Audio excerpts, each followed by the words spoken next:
Okay, well, let's talk a little bit about the roles that you have served, internships and so forth. What tips could you share with us, about looking for a co-op or internships? For example, your fellowship in Australia. How did you make that happen? The opportunity came about. I mean, how did this opportunity come about? Well, I always tell people to take whatever opportunities come your way. What happened for me is I had a summer internship at the University of Maryland, and there was an Australian woman there at that time who was a visiting professor, and I worked with her, and I got to know her a little bit, and then I went back to college in the fall, and I didn't know what I wanted to do with graduate school yet, but I knew that I wasn't ready for graduate school. So I looked at some different fellowship applications, and I was at Harvard. People were applying for things like the Rhodes Scholars and Fulbrights, and I knew I wanted to do something. And I had always dreamed of going to Australia because I had been there for the Deaf Olympics. And people in Australia are so friendly. So that was a goal. And also the Great Barrier Reef was just a dream to work there. So I went ahead and applied for the Fulbright, filled out my application, and then they asked on the application, who could you work with in that country? So I contacted this woman who I had met before and asked her if I could work with her for a year, and she said sure. So I was able to put down somebody's name, where I would be, and that made the application much more powerful. And I always tell people, if you're filling out those kind of applications, you need the name of a person, where you're going, and what you would be doing with them, and you'll be much more likely to get the fellowship that way. My brother got one in Germany when he graduated, and then my father went to Turkey, and he was a professor at that time. So that one year that's how it came about.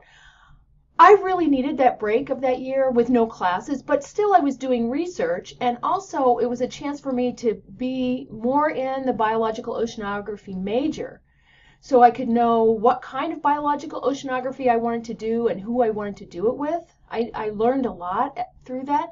And so then when I started to explore graduate schools, I could go to specific people and say, I want to work with you because I know this is what I want to do. So it gave me more exposure to my field and made my graduate school applications much stronger. So I thought that was very important. It really helped. Excellent. Okay. Well, we've talked about your internship and your opportunity with the Fulbright. When did you first find out about that? Well, I went back to school in the fall. I did the internship between my junior and senior year, and then senior year fall, I was thinking about what to do, and I put in the application. And again, Harvard is a very prestigious school, and people were, applying for very prestigious kinds of opportunities. And that's just the culture at Harvard.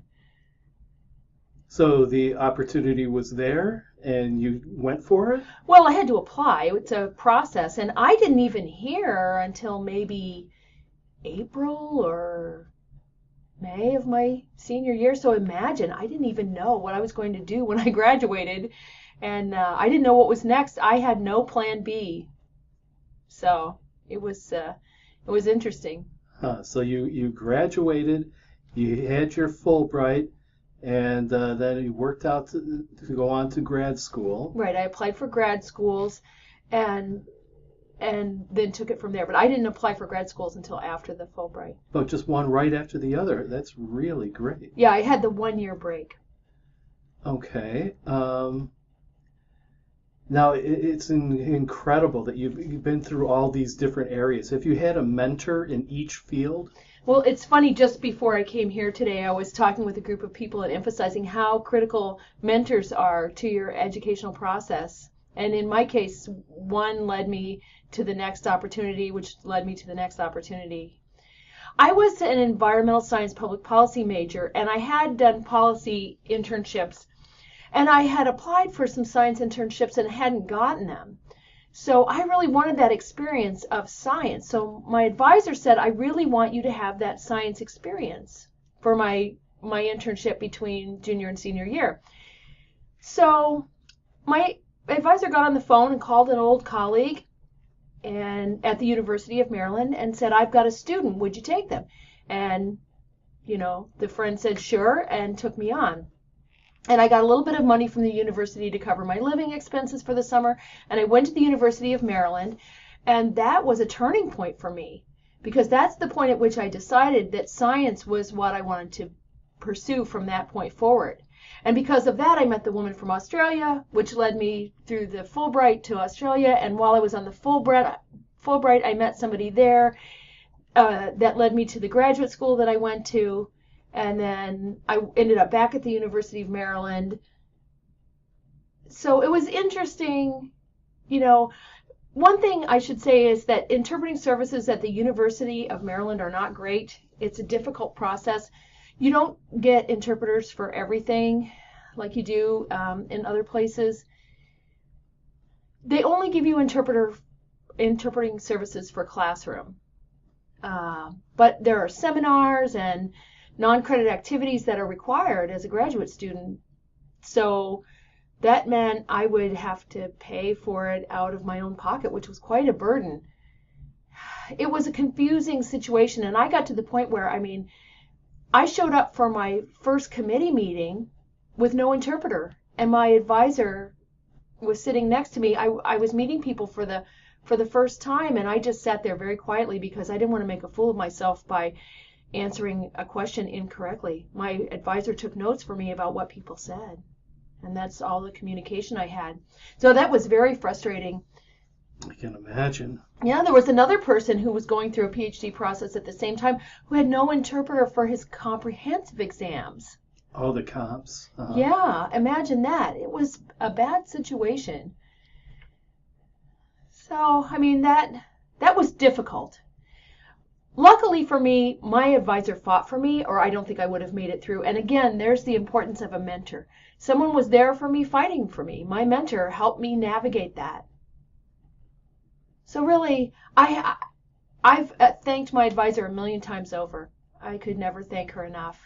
She was also very helpful to me within my major in terms of getting grant experience. Now, I had only written like a very small grant, but in terms of having a major NSF grant, I didn't have anything like that. So we started working on one together. And it was a really collaborative process that took 4 or 5 months of us going back and forth writing together. And I think it was due January 10th or something, but it was an intensive process of this collaborative writing. And then I think on January 5th, we or something like that, we've got it done just in time. But I learned so much from that, and most of all, it developed my confidence. And that led me to other grants. But that one got me started. And really, honestly, I see where my colleagues are today who haven't had that same kind of support, and they're not where I'm at. So oftentimes I think with gratitude of all that's been done for me in leading me through my career. It was essential to me. And I hope everyone out there finds somebody who feels that you're special, who will help you through. And I try to pass that on now to the students I have. I do whatever I can for my students because I know the importance it's played in my life. That's really, really helpful. Wow.